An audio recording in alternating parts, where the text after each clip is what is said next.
चले रे सरकार की दुनिया, ऐसे ही चले दरकार की दुनिया, सन सनन सनसार ये दुनिया।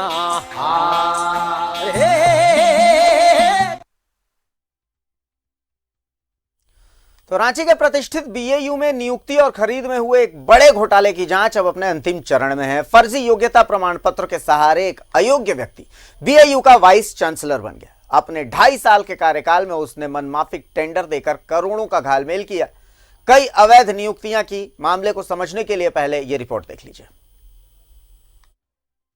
कहा गया ये नियुक्ति ही अवैध है, फर्जी योग्यता प्रमाण पत्र के सहारे। फिर कहा गया अवैध नियुक्ति वाले ने भी अवैध नियुक्ति की। एसी की खरीद में घोटाला, जेनरेटर खरीद में घोटाला, बाउंड्री निर्माण में गड़बड़ी, वर्चुअल क्लास निर्माण में गड़बड़ी। न चले रे सरकार की दुनिया, ऐसे ही चले दरकार की दुनिया, सन सनन सनसार ये दुनिया। सुनो सुनो सुनो, गड़बड़ी, घोटाला, झोल, घालमेल। रांची के प्रतिष्ठित बीएयू में अब जल्द इसका खुलासा होने वाला है। वीसी का अपॉइंटमेंट के लिए विज्ञापन निकाला गया था। उस विज्ञापन में जो आपका एग्रीकल्चर एक्ट जो है, झारखंड एग्रीकल्चर एक्ट के अनुसार में 10 साल का प्रोफेसर का एक्सपीरियंस या उसके समकक्ष के अनुसार चाहिए होता है। तो इस विज्ञापन के अनुसार बहुतों लोगों ने अप्लाई किया था, जिसमें 5 नाम शॉर्टलिस्ट करके आया था, जिसमें परविंदर कौशल का भी नाम था, जिसका आरटीआई जो हमको सोलन के मिला था उसके अनुसार इनको प्रोफेसर का एक्सपीरियंस ही नहीं था। वहाँ पे कॉन्ट्रैक्ट के बेसिस पे वहाँ पे काम कर रहे थे। यहाँ पे जो है उनको भी वीसी बनाने के लिए राजभवन में अच्छा खासा खेला हुआ था। उनका नाम 5वां नंबर पे था और उनको उठा के उनको 2 नंबर पे लाके और उनको वीसी बना दिया गया। मामला बीएयू के पूर्व कुलपति परविंदर कौशल से जुड़ा है। इस खेल का हिस्सा न बनने पर परविंदर कौशल ने रजिस्ट्रार साहब को पद से भी हटा दिया था। करने के बाद अपने क्या कहते हैं कॉन्ट्रैक्ट एग्रीमेंट को मैंने कमेटी के सामने, मेंबर्स के सामने ले आके इसको आप लोग कीजिए, अप्रूव कीजिए। हाँ, अप्रूव नहीं है, इसको मॉडिफाई करिए। अपने बनवा करके लाया गया। आप लोग को लगा नहीं कि इसमें गड़बड़ी हो सकती? नहीं, हम लोग तो बोले ही, हम लोग ने तो विरोध किया ही था कि ये हम लोग कोई एक्सपर्ट नहीं है। परमिंदर फर्जी कागजात से वाइस चांसलर बने। महाराष्ट्र की एक कंसल्टेंसी वाईएमएस को नॉमिनेशन के आधार पर ठेका दिया। आईसीआर फंड से 25 लाख रुपए का भुगतान भी किया। पिछले 2 साल में बिना शॉर्ट टेंडर, कभी भी आप जो सीपीडब्ल्यू का बिल्डिंग का जो नॉर्म्स होता है उसमें 1 हफ्ता मिनिमम दिया जाता है, लेकिन यहाँ से 3 या 4 दिन में ही बड़ा करोड़ों का टेंडर किया गया। वर्चुअल क्लासरूम जो 25 लाख में जो बनता है, 20-25 लाख में जो मिनिमम रेट लोग यहाँ पे दिए थे, उसको भी न करते हुए 40 लाख में वर्चुअल जो एक क्लासरूम आईसीआर के थ्रू अप्रूव था उसको 4 बनाया गया। राइस हार्वेस्टिंग मशीन 1 खरीदना था, उसको 6 खरीद लिए। एसी जो बाजार में 35-40 हज़ार में बिकता है उसको 90,000-95 हज़ार में लिया गया। और एक ही आदमी को जो है A to Z कंपनी है, उसको सुई से लेके एसी से लेके मशीन तक का सारा कॉन्ट्रैक्ट दिया गया खरीदने का। सरकार से भी परमिशन नहीं लिया गया और बिना सरकार के परमिशन का भी उसको 25 से 30 लाख का भुगतान जो भी आईसीआर के फंड से कर दिया गया। जो आईसीआर यहाँ पे जो पैसा जो देती है डेवलपिंग के लिए, उस पैसे को खर्च करके कंसल्टेंसी को किया गया। अब सबसे मजेदार बात भी सुन लीजिए। परविंदर कौशल ने कॉन्ट्रैक्ट पर एक शिक्षक पीएस कुरिल की नियुक्ति की, जो परविंदर कौशल के इस्तीफे के बाद संस्थान के वीसी बन गए। तो क्या आपने कभी सुना है कि कोई कॉन्ट्रैक्ट पर बहाल व्यक्ति किसी संस्थान का वाइस चांसलर बना हो? बिना अर्हता के कैसे कोई व्यक्ति बीएयू जैसे प्रतिष्ठित संस्थान का वाइस चांसलर बना दिया जाता है? वो कौन लोग थे जिन्होंने ये काम किया? जब वो व्यक्ति वाइस चांसलर बन जाता है तो खुद 3 से 4 ऐसे लोगों का अपॉइंटमेंट करता है जिनके पास कोई अर्हता नहीं थी।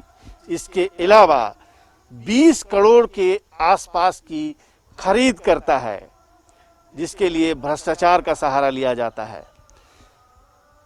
उनके भ्रष्टाचार का कच्चा चिट्ठा जल्द ही सामने आने वाला है, क्योंकि झारखंड सरकार का कृषि विभाग इस सिलसिले में एक स्पेशल इंक्वायरी कर रहा है। कैमरामैन दीपक के साथ में शहनवाज अख्तर, न्यूज़ 11 भारत, रांची। और सीधा रुक करेंगे, शाहनवाज हमारे साथ जुड़े हुए। शाहनवाज, मुझे तो बस एक गाना याद आ रहा है, मैं चाहे ये करूं, मैं चाहे वो करूं, मेरी मर्जी। और बिल्कुल अगर इस मामले को, जो रिपोर्ट आपने दिखाई है अभी दर्शकों को, उस रिपोर्ट को देखें तो बस यही लगता है परविंदर साहब ने वहां बीसा एग्रीकल्चरल यूनिवर्सिटी में अपने वीसी रहने के दौरान बस जो किया वो उनकी मर्जी। नियम क्या है, कानून क्या है, कायदा क्या कहता है, इससे कोई मतलब नहीं था। और अब तो जल्द इसका खुलासा भी होने वाला है।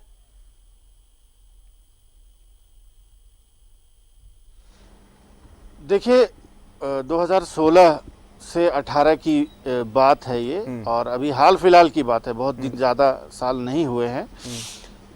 बिरसा एग्रीकल्चर यूनिवर्सिटी की प्रतिष्ठा और इसकी जो क्वालिटी एजुकेशन है और इसकी जो रिसर्च की क्वालिटी है, आज भी आए दिन कोई ना कोई रिसर्च वहाँ से होती जाती है और इसको पूर्वोत्तर भारत की अग्रणी यूनिवर्सिटी में इसका शुमार होता है। लेकिन अचानक न जाने किसकी नज़र लगती है कि यहाँ पे जितने भी वाइस चांसलर बनाए गए, सब में कुछ न कुछ खराबी निकल आती है, कोई न कोई भ्रष्टाचार का आरोप उस पर लगता है। और धीरे धीरे यूनिवर्सिटी की यह हालत हो जाती है कि आज 2018 से वहाँ पे कोई पूर्णकालिक वाइस चांसलर नहीं है।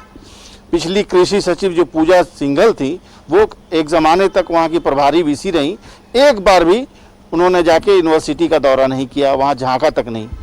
अभी फिर दूसरे सचिव हैं, वो वहाँ के प्रभारी कुलपति बनाए गए। लेकिन अभी जो मंत्री हैं, कृषि मंत्री हैं, वो साफ छवि के हैं और वो भ्रष्टाचार को टॉलरेट नहीं करते हैं।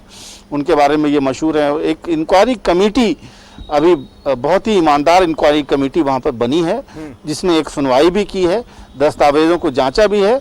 और जो हम जान रहे हैं, हमें मालूम है कि जल्द ही उसकी रिपोर्ट आने वाली है।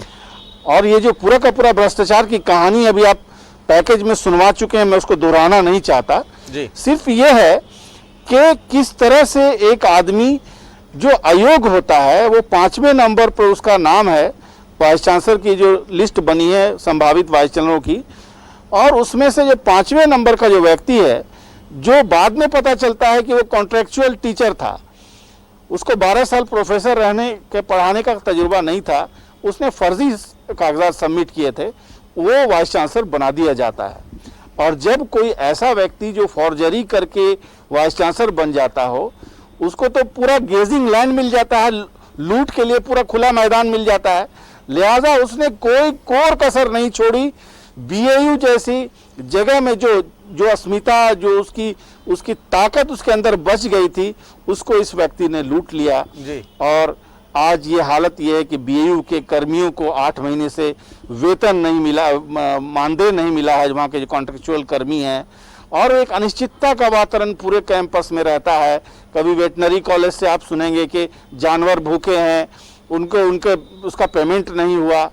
तो ये सब दुराचार जो वहाँ पर हुआ है, जो कदाचार हुआ है वहाँ पर, ये जो सिस्टम के साथ इतना भद्दा मजाक हुआ है, आज ये जो यूनिवर्सिटी की ग्लोरी है वो खत्म होकर रह गई है। बिना वाइस चांसलर के आपने सुना नहीं होगा किसी भी राज्य में इतनी बड़ी यूनिवर्सिटी पिछले 1-1.5 साल से है। और ये इस्तीफा दे करके यहाँ से भाग गए।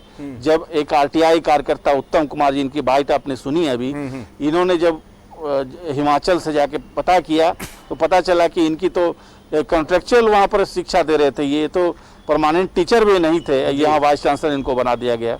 फिर वो जाते जाते अपने ही द्वारा अपॉइंट कॉन्ट्रेक्चुअल अपॉइंटमेंट किए हुए एक व्यक्ति को, जो उत्तर प्रदेश में कई बार भ्रष्टाचार में नाम आ चुका है, उनका अखबारों में शोहरत है, उस व्यक्ति को भी प्रभारी वाइस चांसलर बना के चले गए। लेकिन जैसे ही सरकार और सिस्टम बदला, इंक्वायरी कमेटी सेटअप हुई है। अब उम्मीद की जानी चाहिए कि ये पुनरावृत्ति दोबारा ना हो। वहाँ पर एक ऐसे आदमी को वाइस चांसलर बना जाए जो यहाँ का लोकल हो, यहाँ की ग्रेविटी को समझता हो, यहाँ की खेती किसानी के नेचर को जानता हो। ये गलती फिर से नहीं होनी चाहिए, ये गलती फिर से नहीं होनी चाहिए। बस इतना ही। अब मजमून ये निकलता है कि जो गलत हुआ है उस गलत का इंसाफ होना चाहिए, जो दोषी हैं उन पर कार्रवाई होनी चाहिए और इस गलती की पुनरावृत्ति नहीं होनी चाहिए। चूंकि बिरसा एग्रीकल्चरल यूनिवर्सिटी जो है वो हमारे लिए एक सम्मान की बात है, झारखंड का एक सम्मान है। अगर सही तरीके से इसको मैनेज किया जाए तो झारखंड को कुछ नया मिल सकता है, कुछ ऐसा मिल सकता है, नए इन्वेंशंस मिल सकते हैं, पर ऐसा हो नहीं रहा। चलिए, शुक्रिया शाहनवाज हमसे जुड़ने के लिए और इस खबर पर से पर्दा उठाने के लिए, जो पर्दे के पीछे खबर थी उसे पर्दे के सामने लाने के लिए। चलिए।